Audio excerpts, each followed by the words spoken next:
मैं come in sir. Yes, come in. Good afternoon sir. Good afternoon, please बैठिए। Thank you sir. अपना परिचय दीजिए। सर मैंने अपनी 10th और 12th तक की स्कूलिंग डीडीएस सांधु स्मृति गुरुकुल नागौर से की है। तत्पश्चात ग्रेजुएशन में मैंने बीएससी किसान कॉलेज कुचेरा से किया है, जो एमडीएसयू से लिंक है, और ये मेरा फर्स्ट आरएस अटेम्प्ट है, और बैडमिंटन खेलना मेरी हॉबी है। आप बहुत अच्छी कॉलेज किसान कॉलेज से पढ़ाई किए हैं। जी सर। और आपका जो क्षेत्र है ये पूरा कृषि आधारित क्षेत्र है। जी सर। और अभी किसानों के आंदोलन चल रहे हैं। जी सर। 2020 से हैं। तो मुझे किसानों की मुख्य समस्याएं बताइए और उनके समाधान भी बताते जाइए। जैसे सर मैं अगर नागौर से स्टार्ट करना चाहूँ तो नागौर पान मेथी के लिए बहुत फेमस है, परंतु पान मेथी में किसानों को जैसे एक तो मंडी की स्थापना नहीं है, वो सबसे बड़ी समस्या है। और एक जैसे पान मेथी में ये भी होता है कि भाई शुरुआत में भाव तो तेज रखते हैं, फिर बाद में जाकर किसानों के भाव काफ़ी कम हो जाते हैं। दूसरी बात है जैसे फूड प्रोसेसिंग जो इंडस्ट्रीज है वो इंडिया में काफ़ी कम डेवलप है, उस हिसाब से किसानों को अपनी प्राइस का वो मूल्य नहीं मिल पाता है जो उनको मिलना चाहिए था। और क्या समस्या है किसानों की, ओवरऑल बात कीजिए कि केवल आपके एरिया विशेष के नहीं। जैसे सर फर्टिलाइजर की समस्या है। ठीक है। जैसे पहले लागत ज़्यादा थी, मगर हाल ही में जो नैनो यूरिया आया है उससे उनकी लागत काफ़ी कम हुई है, तो वो भी एक फायदेमंद है। तो समस्या पूछिए मैंने।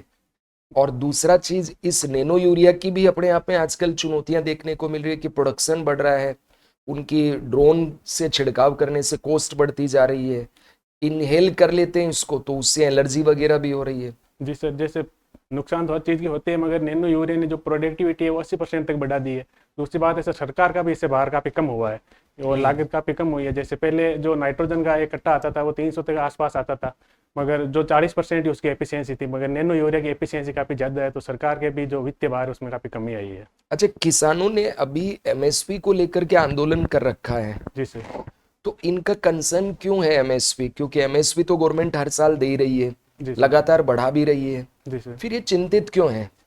एमएसपी जैसे जहाँ तक मैं सोच पा रहा हूँ, हो सकता है जो फसलों का दायरा बढ़ाने के लिए बोल रहे हैं, क्योंकि अभी हाल ही में 23 फसलों के लिए एमएसपी सरकार द्वारा जारी की जाती है, और तो जो पंजाब हरियाणा किसान है शायद तो उसको बढ़ाने के लिए वो बोल रहे हैं, और एमएसपी का जो प्राइस है उसके हिसाब से उनकी मांग है इसको और बढ़ाया जाए। ओके।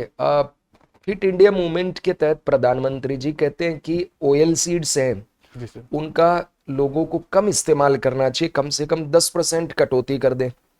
विपक्ष वाले कहते हैं कि मोदी जी तो बहुत क्लेवर हैं, क्योंकि भारत तिलहन में कम उत्पादन करता है इसलिए लोगों को ही कह दिया 10% कम खा लो तो हम आत्मनिर्भर बन जाएंगे। आपका क्या मानना है कि मोदी जी ने कहा कि 10% अगर हम तिलहन कम कर लेंगे तो हमारी इफेक्टिवनेस बढ़ जाएगी, ओबेसिटी घट जाएगी, और विपक्ष वाले कह रहे हैं कि नहीं, ये तो एक राजनेता की तरह देश को कम तिलहन खिलाना चाहते हैं। जैसे सर बाहर जो सीड ऑयल है वो ज़्यादातर इंपोर्ट करता है इंडोनेशिया जैसे देशों से, मगर इनके नुकसान भी है। इंडिया में जो हार्ट अटैक के केसेस बढ़ रहे हैं तो ये कोलेस्ट्रॉल को बढ़ाते हैं, उस हिसाब से सर स्वास्थ्य के लिए वैसे व्यक्तिगत कैरी करता है ये लोगों को अपने हिसाब से, मगर सरकार इसको बढ़ाने का भी प्रयास कर रही है। ऑयल सीड मिशन जो इससे हाल ही में जो सरकार ने बजट पेश किया है उसमें भी इसके लिए वित्तीय प्रावधान किए गए हैं। ठीक है। हमारे देश में वित्तीय समावेशन एक बहुत बड़ी चुनौती है, विशेष करके अनऑर्गेनाइज सेक्टर के लिए। जी सर। तो इसमें मुद्रा योजना ने कितना कंट्रीब्यूशन किया है? जी सर। और आज क्यों चर्चा में है ये? सर ये वित्तीय निर्भरता के लिए मुद्रा योजना जिसमें पहले 50,000 तक का था साइट में जहाँ के कॉल कर, अब 1 लाख तक बढ़ा दिए नए बजट में। शिशु, तरुण और करके वो 3 तरह के ऋण दिए जाते थे, और तो वित्तीय आत्मनिर्भरता के हिसाब से मुद्रा योजना उसमें कितना कितना लोन दिया जाता है? पर सर एग्जैक्ट आपने अभी 3 नाम लिए हैं, शिशु, तरुण और किशोर। जी सर। क्या इनकी लिमिट ध्यान में है आपको? आज क्यों चर्चा में है ये? सॉरी सर, इसका मेरे को आज कितनी तारीख है? आज 8 अप्रैल। और ये शुरू कब हुआ था? सॉरी सर, मेरी को 10 साल हो गए आज इसको। जी सर। महिलाओं के उत्थान में इसकी भूमिका के ऊपर प्रकाश डालिए। जैसे महिला सशक्तिकरण, जैसे जो फाइनेंशियल आता है, जैसे गाँव में कुटीर उद्योग के लिए भी जो 1 डिस्ट्रिक्ट 1 प्रोडक्ट भी है सरकार का, उससे भी लिंक होकर जैसे महिलाओं को जो आर्थिक सहायता मिलती है, तो ग्रामीण स्तर पर जो कुटीर उद्योग, जो ग्राम उद्योग है, उनको इससे बढ़ावा मिलता है सर। सर आप पूछिए। Thank you sir. किसान आयोग जी सर। है, हाँ। अभी किसान आयोग के अध्यक्ष श्रीमान CR जी चौधरी है सर। CR चौधरी साहब है। CR चौधरी। क्या काम होता है किसान आयोग का? सर जैसे किसानों से रिलेटेड कोई नीतियों की जो पॉलिसीज वगैरह सरकार जारी करती है, उनको जैसे रिकमेंडेड करना कि भाई किस क्षेत्र में कितना कुछ किसानों का भी जो समस्या हो रही है, वास्तविक समस्या है जो जैसे कोई उनसे रिलेटेड। कृषि मंत्री कौन है अभी भारत सरकार में?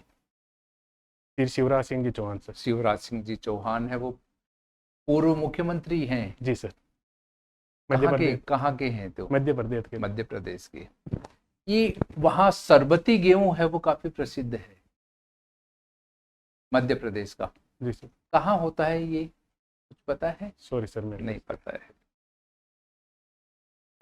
काफी लंबे समय से किसान आंदोलन है वो किया जा रहा था। जी सर।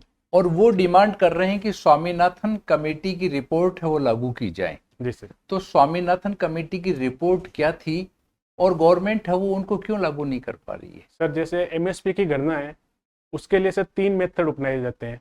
जैसे जो अभी जो मेथड है उसमें जो एक्चुअल पेड आउट होता है प्लस उसका जो 50% है, उस हिसाब से सरकार एमएसपी की घोषणा करती है।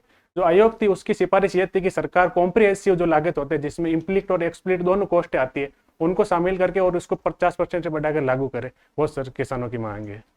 एक मृदा कमेटी बनाई गई थी कोऑपरेटिव्स को लेकर है वो। सर जहाँ तक मैं रिकॉल कर पा रहा हूँ ये हर्षद मेहता घोटाले के समय। मृदा कमेटी है वो कोऑपरेटिव्स को लेकर। सॉरी सर, मैं कोऑपरेटिव इंस्टीट्यूशंस के बारे में जानते हैं कि कोऑपरेटिव का क्या मतलब होता है? जी सर। क्या होता है कोऑपरेटिव? जैसे सर गांव में अगर जैसे 5 से 10 किसान जो साथ में मिलकर के वो जो एक जो खेती वगैरह या जो एक साथ मिलकर जो सामूहिक सहकारी नीति के अनुसार संघवाद को बढ़ावा देने के हिसाब से जो करते हैं वो कोऑपरेटिव के अंदर आता है। सहकारिता मंत्री कौन है भारत सरकार में? सॉरी सर, मैं कल परसों ही राजस्थान में दौरा हुआ है उनका। सर भूपेंद्र जी यादव, नहीं सॉरी सर, अमित शाह जी हैं। उनको अमित गृह शाह मंत्रालय के साथ सहकारिता मंत्रालय का भी प्रभार है। उन्होंने अभी कोऑपरेटिव यूनिवर्सिटी है वो खोलने की घोषणा की है। जी सर। क्या है ये कोऑपरेटिव यूनिवर्सिटी है वो, क्या उद्देश्य है इसके पीछे? सर शायद गुजरात में इसकी घोषणा की थी। कोऑपरेटिव में जैसे रिसर्च और इनोवेशन को बढ़ाने के लिए और इसी में जो सर मतलब जैसे अभी जैसे जो कोऑपरेटिव से रिलेटेड भी जो कोई पद होता है उसमें जैसे जनरलाइज सेक्टर के ही जो सर्विसेज जो होते हैं उन्हीं से आते हैं। तो सरकार का ये है कि इसमें डिप्लोमा और डिग्री के माध्यम से इस पर से रिसर्च और डेवलपमेंट को बढ़ावा दे करके एक नई कैडर भी जनरेट करने के साथ। नागौर की है वो जोग्राफिकल सिचुएशन है वो क्या है? सर नागौर ज़्यादातर पश्चिमी राजस्थान मरुस्थल का ही भाग है, तो वहाँ शुष्क होती है और वर्षा की मात्रा लगभग 37 सेंटीमीटर के आसपास ही है और भूरी रेतीली मिट्टी पाई जाती है। तो डेजर्ट डेवलपमेंट के लिए है वो भारत सरकार ने है वो क्या क्या है वो प्रोग्राम चलाए थे? सर एक 1977-78 में जैसे बॉर्डर एरिया डेवलपमेंट प्रोग्राम था वो भी डेजर्ट से रिलेटेड था जिसमें वृक्षारोपण हो गए।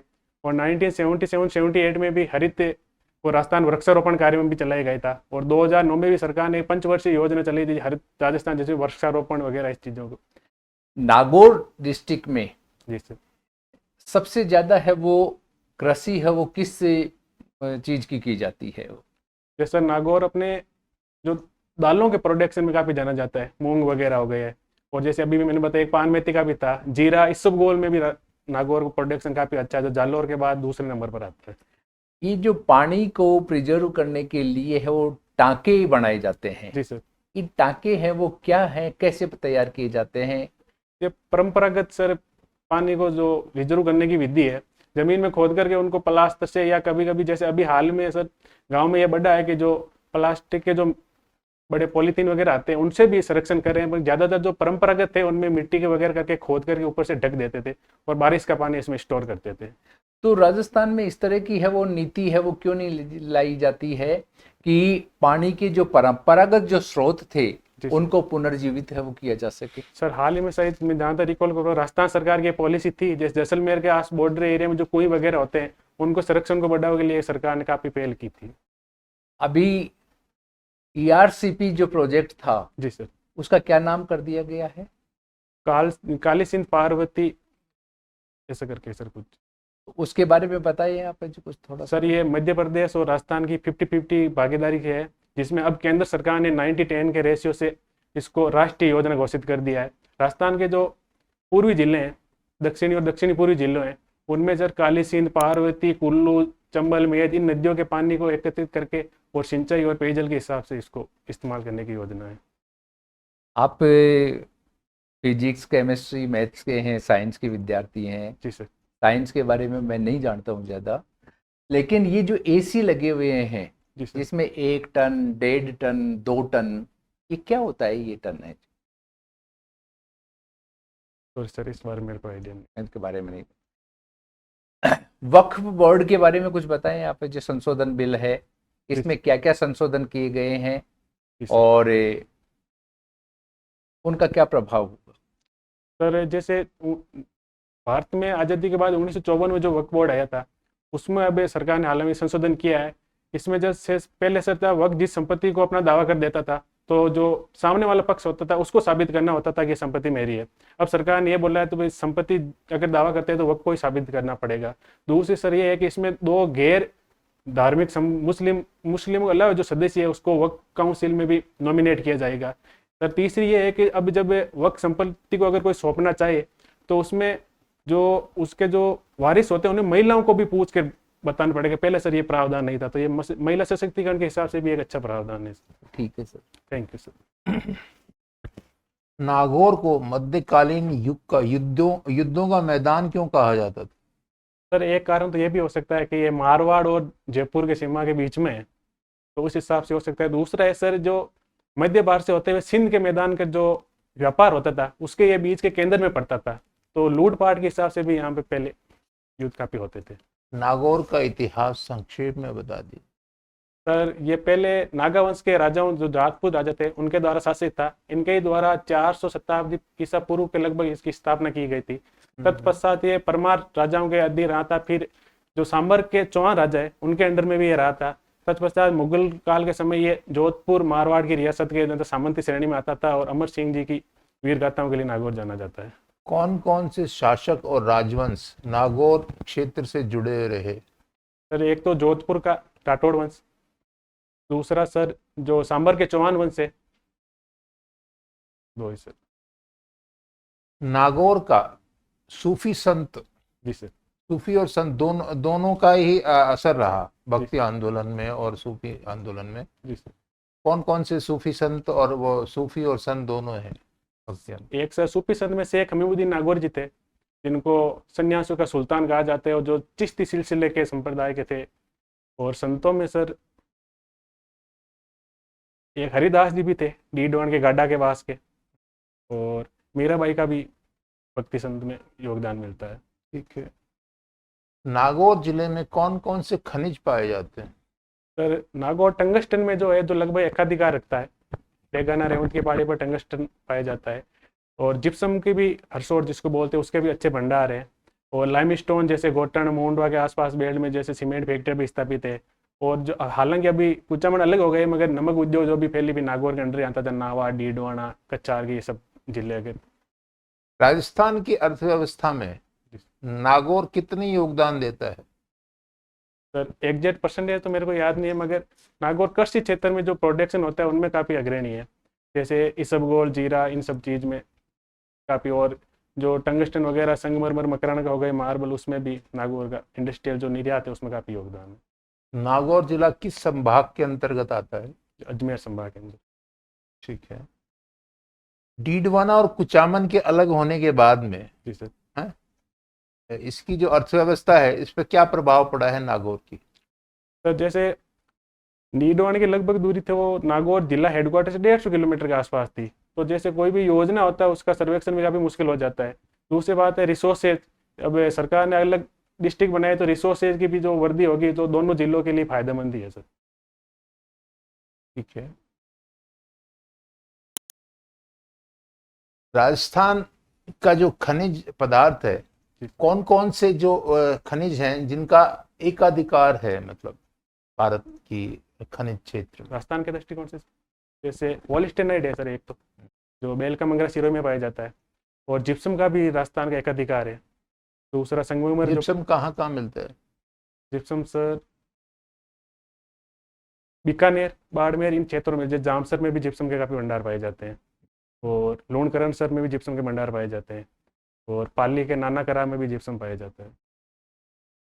तो कितने ऐसे खनिज पदार्थ है जिनका राजस्थान का अधिकार, मतलब राजस्थान का एकाधिकार है भारत की? 4 खनिज है सर। 4। ठीक है।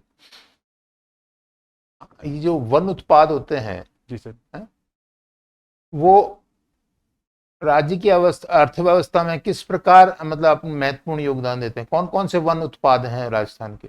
जैसे सर गोंद हो गए, और जो सेरिकल्चर में शहतूत उत्पादन होता है, वो भी वन उत्पाद में आता है। और बांसवाड़ा में जैसे सागवान का भी बड़े मास प्रोडक्ट पर उत्पादन होता है, ये सब। चलिए ठीक है। भारत में डिजिटल डिवाइड की अवधारणा क्या है? डिजिटल डिवाइड से तात्पर्य है कि जो आईसीटी उपकरण है, सूचना प्रौद्योगिकी से रिलेटेड, उसमें सर एक तो ऐसे लोग होते हैं जिनको आसानी से उपलब्ध होते हैं, दूसरे ये होते हैं जिनको उपलब्ध नहीं होते हैं, तो इनके बीच में जो गहरी खाई होती है उसको सर डिजिटल डिवाइड के अंतर्गत माना जाता है। ठीक है sir, please. Thank you sir. आपने साइंस का अध्ययन किया है, जी तो सर। मुझे ये बताओ इसरो के 2025 के बड़े अचीवमेंट क्या रहे हैं? सर एक तो 25 के सर, हाँ, एक तो जो अभी हाल ही में उपग्रहों का डॉकिंग करवाने में इसरो समर्थ हुआ है, इससे जो सर अंतर्ग्रह मिशन है वो संभव हो पाएंगे।